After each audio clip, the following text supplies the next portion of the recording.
Hello viewers, আসসালামু আলাইকুম। আশা করি আল্লাহর অশেষ রহমতে আপনারা সবাই ভালো আছেন। তো আজকে আমি রুবিক্স কিউব মিলানোর আরো একটি নতুন ভিডিও নিয়ে হাজির হয়েছি। এই ভিডিওতে আমি আপনাদের রুবিক্স কিউবের থার্ড লেয়ার মিলানোটা শেখাবো। রুবিক্স কিউবের থার্ড লেয়ার, এই উপরের লেয়ারটা মিলানো শেখাবো। তো দেখতে পাচ্ছেন যে এখানে সম্পূর্ণ রুবিক্স কিউবে মিলানো আছে। তো আমি এটা ইতিমধ্যে মিলিয়ে রেখেছি। আজকে আমি এই টপ লেয়ারটা, শেষ লেয়ারটা মিলানো শিখাবো। এর আগে আমি এই দুটি লেয়ার মিলানো শিখিয়েছি দুটি ভিডিওতে, তো আপনারা সেই ভিডিও দুটি দেখে নেবেন। ভিডিওর লিংক ডেসক্রিপশন বক্সে দেওয়া থাকবে। তো আজকে আপনারা এই থার্ড লেয়ারটা মিলানোটা সম্পূর্ণ দেখবেন, না হলে আপনারা পুরো রুবিক্স কিউব মিলাতে পারবেন না। কারণ এই টপ লেয়ার বা থার্ড লেয়ার মিলানোটা এই দুই লেয়ার চেয়ে একটু কঠিন। তো এখানে 4টি সূত্রের মাধ্যমে এই টপ লেয়ারটাকে মিলানো হবে, কিন্তু এর আগে দুই লেয়ারকে দুটো আলাদা আলাদা সূত্র দিয়ে মিলানো হয়েছে। তো শুধু টপ লেয়ারের জন্য 4টি সূত্র অ্যাপ্লাই করতে হবে। তো আপনারা ভিডিওটা শেষ পর্যন্ত দেখবেন, তাহলে আপনারা রুবিক্স কিউব মিলানোটা শিখতে পারবেন। তো যারা আমার চ্যানেলে নতুন, তারা আমার চ্যানেলটিকে সাবস্ক্রাইব করে পাশে থাকা বেল আইকনটি অন করে দিবেন। তো ভিডিও শুরু করা যাক। তো প্রথমত আমি এই লেয়ারটিকে এলোমেলো করে দিব, দেন আপনাদের কিভাবে এটা মিলাতে হয় সেটা আমি আপনাদের দেখিয়ে দেব। তো আমি প্রথমে এটাকে এলোমেলো করে দিচ্ছি। তো আপনারা দেখতে পাচ্ছেন যে আমি উপরের লেয়ারটাকে এলোমেলো করে দিয়েছি, আর বাকি দুই লেয়ারটা মিলানো আছে। তো এই দুই লেয়ার আমি আগে মিলানোটা আপনাদের শিখিয়েছি, সেই ভিডিওগুলো দেখে নেবেন। তো এখন আমি এই টপ লেয়ারটা মিলানোটা শেখাবো। তো এই টপ লেয়ার মিলানোর জন্য প্রথমে যেটা করতে হবে সেটা হচ্ছে, এখানে টপ লেয়ারের মিডলে যে কালারটা আছে হলুদ কালার, তো এখানে সবগুলো কালারেই হলুদ হবে। তো এখন হলুদের একটা যোগ চিহ্ন তৈরি করতে হবে, প্রথমত হলুদের একটা যোগ চিহ্ন তৈরি করতে হবে। তো এখন হলুদের যোগ চিহ্ন কিভাবে তৈরি করা হবে? এখন হলুদের যোগ চিহ্ন তৈরি করার জন্য এই রুবিক্স কিউবটাকে আমি এখন যেভাবে রেখেছি, দেখুন যে এখানে দুইটা কালার ম্যাচিং আছে। তো এখানেও এরকম আরেকটা কালার নিয়ে আসতে হবে, এখানে এরকম আরেকটা কালার নিয়ে আসতে হবে। দেন আবার সূত্র অ্যাপ্লাই করলে এখানে একটা যোগ চিহ্ন তৈরি হয়ে যাবে। তো দেখুন, একটা সূত্র দুইবার অ্যাপ্লাই করলে হলুদের একটা যোগ চিহ্ন তৈরি হবে। তো যদি এখানে শুধু মিডলে একটা হলুদ থাকতো আর কোনো পাশে হলুদ না থাকতো, তাহলে সূত্র 3বার অ্যাপ্লাই করা প্রয়োজন পড়তো। এখন সূত্র 2বার অ্যাপ্লাই করলে হলুদের একটা যোগ চিহ্ন হবে। আর যদি এখানে এরকম এখানেও যদি একটা হলুদ থাকতো, মনে করেন এখানে হলুদ, মাঝখানে হলুদ এবং এখানে হলুদ, তাহলে এরকম হলুদের একটা রেখা থাকলে সূত্র একবার প্রয়োগ করলে হলুদের যোগ চিহ্ন তৈরি হয়ে যাবে। যেহেতু এখানে নেই, তো প্রথমে এখানে একটা হলুদ আনতে হবে। তো একটি সূত্র দিয়ে হলুদের যোগ চিহ্ন তৈরি হবে। তো যে 4টি সূত্রের মাধ্যমে রুবিক্স কিউবের টপ লেয়ারটা মিলানো হবে, সেটার প্রথম সূত্রের মাধ্যমে একটা যোগ চিহ্ন তৈরি করতে হবে। তো সূত্রটি হচ্ছে, তো এর আগে আপনারা দেখবেন একটা হলুদ কালার আপনাকে সামনে রাখতে হবে, কর্নারের হলুদ না, মনে রাখবেন মিডলের এজ পিস, এগুলার এজ পিসের একটা হলুদ কালার সামনে রেখে, আর এখানে এরকম দুইটা হলুদ কালার আসলে তো আপনারা এরকম ভাবে সূত্রটা অ্যাপ্লাই করবেন। যদি এরকম রেখে সূত্র অ্যাপ্লাই করেন, এই কালারটা রেখে, নীল কালার রেখে, তাহলে কিন্তু এরকম রেখা তৈরি হবে না। তো হলুদের পিসটাকে সামনে রাখতে হবে। ওকে, তো আমি সূত্রটি অ্যাপ্লাই করছি।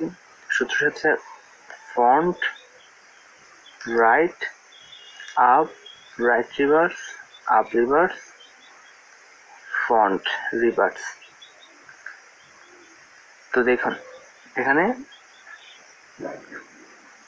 একটা, দেখুন এই সূত্র একটা রেখা তৈরি হয়ে গেছে। তো আমি বলেছিলাম যে সূত্রটি একবার অ্যাপ্লাই করলে একটা রেখা তৈরি হবে। এখন এই একই সূত্র আবার অ্যাপ্লাই করলে হলুদের একটা প্লাস চিহ্ন তৈরি হবে। কর্নারের হলুদ আসতে পারে, আবার নাও আসতে পারে, সেটা দেখার বিষয় না। এরকম একটা প্লাস চিহ্ন তৈরি হতে হবে, না হলে কিন্তু কিউব মিলবে না। তো আবার সূত্রটি অ্যাপ্লাই করতে হবে। তো এবার আপনি যেভাবে রাখুন না কেন, তবে এরকম হলুদ কালার সামনে রাখলে ভালো হবে, তাহলে সূত্র আর বেশিরভাগ অ্যাপ্লাই করতে হবে না। Okay, front right up, right reverse, up reverse, front reverse. তো দেখুন হলুদের একটা প্লাস তৈরি হয়ে গেছে, দেখুন একটা প্লাস তৈরি হয়ে গেছে। এখন হলুদের প্লাস তৈরি হয়ে যাওয়ার পর পরবর্তী যে কাজটা সেটা হচ্ছে এই এফ পিসের সাথে মিডল পেজের কালার ম্যাচিং করাতে হবে। দেখুন এখানে অলরেডি একটা ম্যাচিং আছে, দেখুন এখানে এই টপ লেয়ারের এফ পিসটা সবুজ এবং মিডলের এই সবুজের সাথে ম্যাচিং হয়ে আছে, কিন্তু দেখুন বাকিগুলো কি ম্যাচিং আছে কিনা। দেখুন এটা ম্যাচিং নেই, এটাও ম্যাচিং নেই এবং এটাও ম্যাচিং নেই। তো একটা ম্যাচিং আছে। এখন কি করতে হবে, এখন 2 নম্বর সূত্র অ্যাপ্লাই করতে হবে। তবে 2 নম্বর সূত্রটি অ্যাপ্লাই করার আগে আপনাকে টপ লেয়ারটাকে ঘুরিয়ে অন্ততপক্ষে 2টা কালার ম্যাচিং হবেই হবে। এরকম দেখুন এখানে যেটা এরকম 2টা কালার ম্যাচিং হবে, তো আপনাকে 2টা কালার ম্যাচিং করিয়ে নিতে হবে। তো এটাকে ঘুরাবেন, দেখবেন যে 2টা কালার ম্যাচিং হবে। দেখুন এখানে নীল কালার এবং লাল কালার ম্যাচিং হয়ে গেছে, এই 2টা কালার ম্যাচিং হয়ে গেছে, আর বাকিটা ম্যাচিং হয়নি। তো এটাই এরকম ম্যাচিং হয়ে গেলে দেন কি করতে হবে, যে কালারগুলো ম্যাচিং হবে সেগুলোকে ডান পাশে রাখতে হবে, একটা ডান পাশে এবং একটা পিছনে রাখতে হবে। তো পিছনে রেখে এবং একটা ডান পাশে রেখে আর যেগুলো অমিল আছে সেগুলোকে বাম পাশে এবং একটা ফ্রন্টে রেখে সামনের দিকে রেখে সূত্র অ্যাপ্লাই করতে হবে। তো 2 নম্বর সূত্র যেটা সেটা হচ্ছে right up, right reverse, up right, up up, right reverse. Okay, তো দেখুন সূত্রটি অ্যাপ্লাই করেছি। এখন কিউবটাকে উপর টপ লেয়ারটাকে এভাবে ঘুরিয়ে দেবেন, বাম দিকে ঘুরিয়ে দিলে দেখবেন যে দেখুন সবগুলো মিলে গেছে, দেখুন মিডলগুলো মিলে গেছে। তো প্রথমে কর্নার মিলেছে কিনা সেটা দেখার দরকার নেই, এই মিডলগুলো মিলেছে কিনা সেটা দেখতে হবে। দেখুন এখানে সবুজের মিডলটা মিলে গেছে, লাল নীল কমলা সাইডটা মিডলে মিলে গেছে। তো দ্বিতীয় সূত্রের কাজ এখানে কমপ্লিট। এখন 3 নম্বর সূত্র এবং 3 নম্বর যে কাজটা যেটা সেটা হচ্ছে এই কর্নারগুলোকে পজিশন মতো বসাতে হবে। পজিশন মতো কি করতে হবে, বসাতে হবে পজিশন মতো। তো আমি একটা দেখাচ্ছি, দেখুন এটা কি পজিশন মতো এখানে আছে কিনা ভালো করে লক্ষ্য রাখবেন। কালারগুলো দেখুন এখানে কমলা, এখানে নীল, এপাশে ডান পাশে নীল এবং ফ্রন্টে কমলা কালার। তো এই কিউবটার দিকে দেখুন, এই পিসটার দিয়ে দেখুন এখানে কি কমলা নীল আছে কিনা। দেখুন এখানে কমলা আছে কিন্তু নীল কালার নেই, কিন্তু সবুজ আছে, তাহলে এটা এখানে বসবে না, তো এটা অন্য জায়গায় বসবে। এভাবে দেখুন আর কোনোটা ম্যাচিং করে কিনা। ম্যাচিং করতে হলে মনে করেন এখানে সবুজ আছে এখানে কমলা, তো এই পিসটা হতে হবে সবুজ কমলা হলুদের, না হলে এটা হবে না। তো এটাও মিল নেই, এটাও মিল নেই, তারপরে দেখুন এটাও মিল নেই, তারপর দেখুন এটা মিল আছে, অলরেডি এটা মিল আছে এবং কি এটা ম্যাচিং হয়ে আছে, এটাকে আর ঘুরানোর দরকার নেই, এটা এভাবেই থাকবে, অলরেডি ম্যাচিং। তবে এটা ম্যাচিং নাও থাকতে পারতো, মনে করেন এ লালটা লাল কালারটা এই পাশে থাকতে পারতো, নীল কালারটা এই পাশে আর হলুদটা উপরে, তাহলেও সমস্যা হতো না, তাহলেও আবার সূত্র দিয়ে মিলানো যেত। এখন দেখুন এটা অলরেডি ম্যাচিং হয়ে আছে, তো এখন আপনাকে কি করতে হবে, 3 নম্বর সূত্র প্রয়োগ করতে হবে। তো যেটা ম্যাচিং থাকবে হোক এভাবে ম্যাচিং হোক, লালটা এখানে নীলটা এখানে, যেভাবে ম্যাচিং থাকুক এরকম ম্যাচিং থাকতে হবে, তবে এগুলোর মতো না। এরকম ম্যাচিং থাকলে আপনাকে যেটা ম্যাচিং থাকবে 2টাও ম্যাচিং থাকতে পারে বা 3টাও ম্যাচিং থাকতে পারে, বা দেখা গেছে সাইডটাও ম্যাচিং হয়ে থাকতে পারে, তো এটা এক এক সময় এক একভাবে থাকতে পারে। তো কমপক্ষে একটা যদি ম্যাচিং থাকে বা ম্যাচিং না থাকে তাহলে ম্যাচিং করিয়ে নিতে হবে। তো যেটা ম্যাচিং থাকবে মিল থাকবে সেটাকে সামনে রেখে 3 নম্বর সূত্রটি অ্যাপ্লাই করতে হবে। তো 3 নম্বর সূত্রটি হচ্ছে up right, up reverse, left reverse, up right reverse, up reverse left.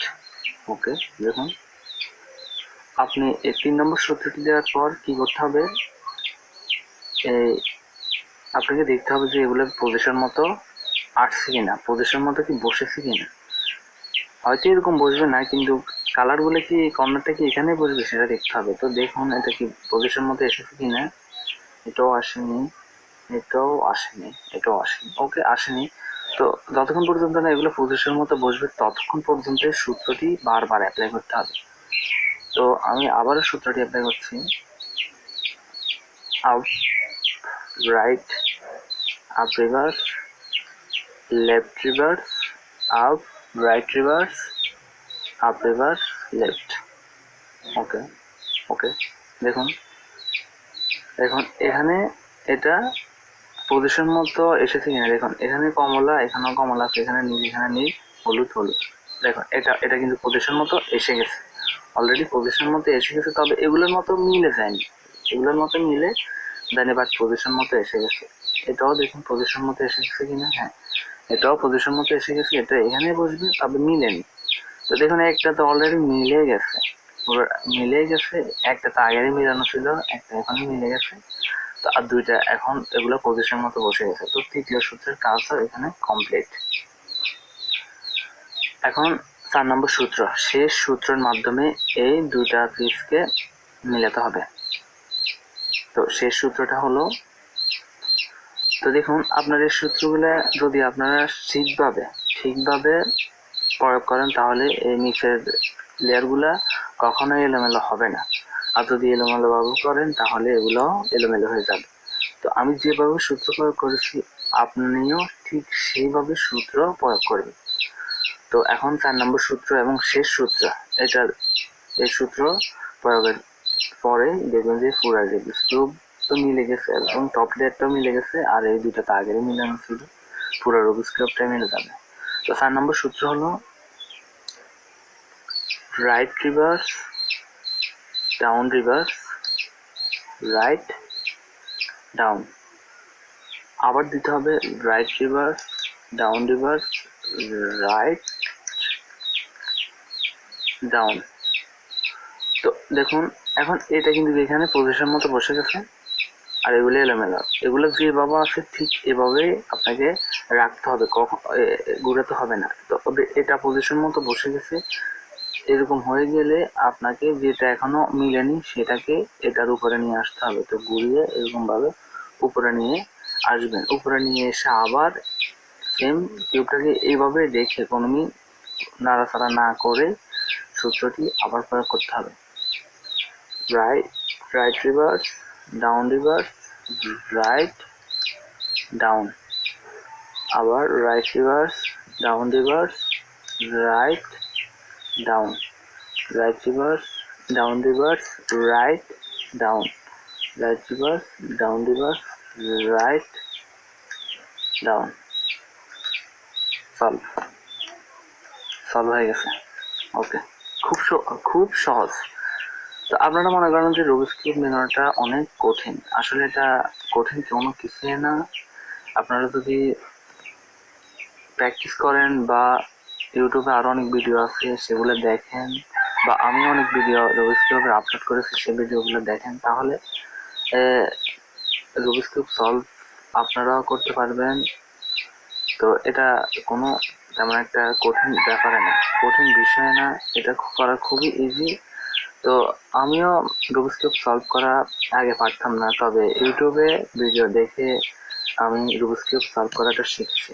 তো আমার রুবিক কিউব সলভ করতে 2 দিন লেগেছে, 2 দিনে আমি রুবিক কিউব সলভ করাটা শিখে গেছি। তো এখন আমি তাড়াতাড়ি রুবিক কিউব সলভ করাটা প্র্যাকটিস করতে আছি। তো অল্প সময়ে কিভাবে রুবিক কিউব সলভ করা যায়, তো আপনারাও চেষ্টা করলে পারবেন। তো আজকের ভিডিও এই পর্যন্তই। ভালো থাকবেন, সুস্থ থাকবেন, আল্লাহ হাফেজ।